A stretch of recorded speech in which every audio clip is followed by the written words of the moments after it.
अब कांग्रेस पार्टी के लिए उत्तराखंड में चुनौतियां क्या क्या है, और अब 2 साल से लगातार मनोज जी जो पार्टी सत्ता से बाहर, 2 टेन्योर से लगातार सत्ता से बाहर रही हो, अब जब वो वापस आने की कोशिश कर रही है, वो भी ऐसी परिस्थिति में जहां पर पार्टी बहुत संगठित अभी उत्तराखंड में नहीं दिखाई दे रही है, उसमें नई जान फूंकनी है।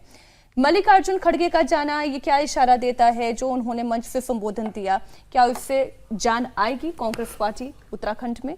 मुझे लग रहा है कि शायद यहाँ पे जो मैसेज वो देना चाह रहे हैं वो कार्यकर्ताओं के अंदर जोश भरेगा, लेकिन जो वोटर है आज के डेट में अपने इश्यूज को सबसे ऊपर रखता है कि हमारे उत्तराखंड में क्या समस्याएं हैं, सरकार में किस तरीके से करप्शन है, सरकार किस तरीके से कार्य कर रही है, भारतीय जनता पार्टी से कितने लोग परेशान हैं। इन सब मुद्दों से अभी ये जो आपका दिखा उसमें मुझे लगता है कि ये अभाव है।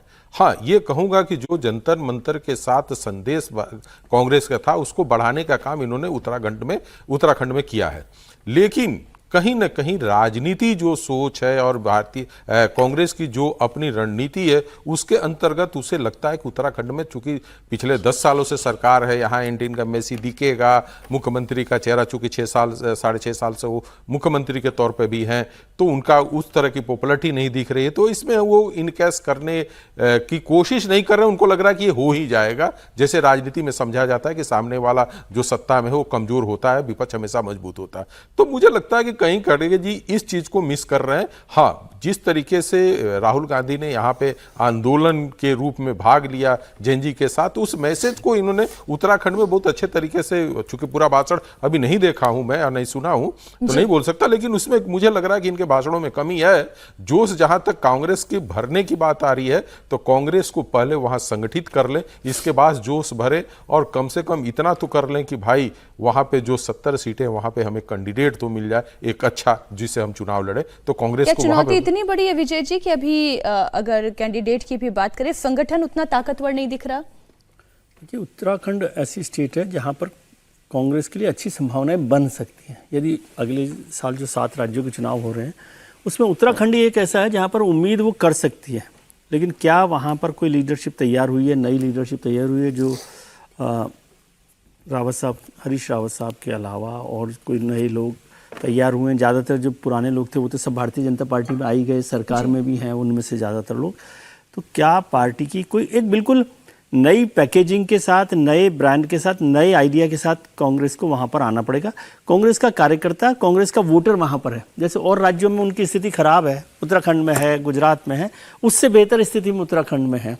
और दूसरी बात, कोई बहुत बड़ा दल उत्तराखंड क्रांति दल के अलावा, यूकेडी है ना जी, उसके अलावा कोई बहुत बड़ा दल वहाँ पर नहीं है। आम आदमी पार्टी भी अब इस बार उस तरह से चुनाव नहीं लड़ रही है, तो एक सीधा चुनाव वहाँ पर भारतीय जनता पार्टी के मुकाबले में है। तो क्या वो वहाँ पर कर सकते हैं कि नहीं कर सकते, ये देखना पड़ेगा। लेकिन मुझे लगता है रीब्रांडिंग की वहाँ पर उनको ज़रूरत है ज़्यादा।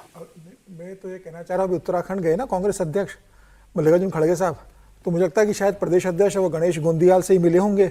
अगर वो भी नई टीम से मिलना शुरू करते तो 3 दिन उनको तो उत्तराखंड में ही बैठना पड़ता।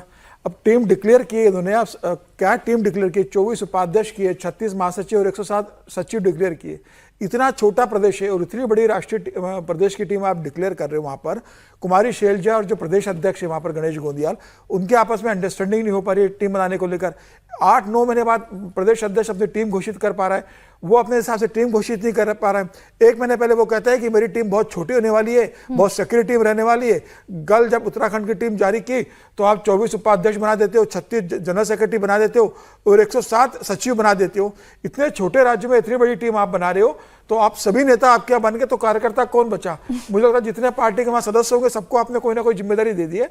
तो ये देखना चाहिए राहुल गांधी को। हरीश रावत वहाँ पर बहुत लंबे समय से एक्टिव नहीं है, वो पार्टी से नाराज चल रहे हैं, लंबे समय पार्टी के नेता रहे, पुराने लोग चले गए, जो पार्टी के अंदर है वो निष्क्रिय है।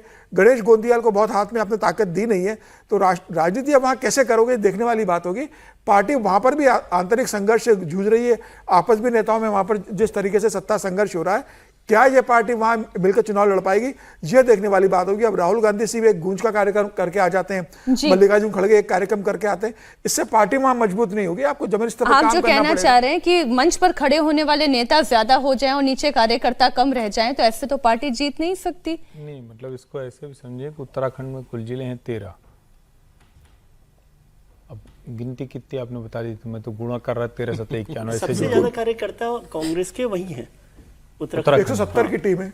अब 170 मतलब ये हुआ कि 13 के लिहाज से 13 दहमा 130 होता है, और मतलब हर जिले में 15 पदाधिकारी हैं प्रदेश के। इनको लेकिन तो फिर भी सर कह रहे हैं कि कार्यकर्ता अच्छे कांटेक्ट हैं। हो सकता है ना, पर्सनल कांटेक्ट भी तो हो सकता है उससे। घर घर जाके इतने लोग जाके मिले। कार्यकर्ता। हाँ ये ठीक है, इस लिहाज से ठीक।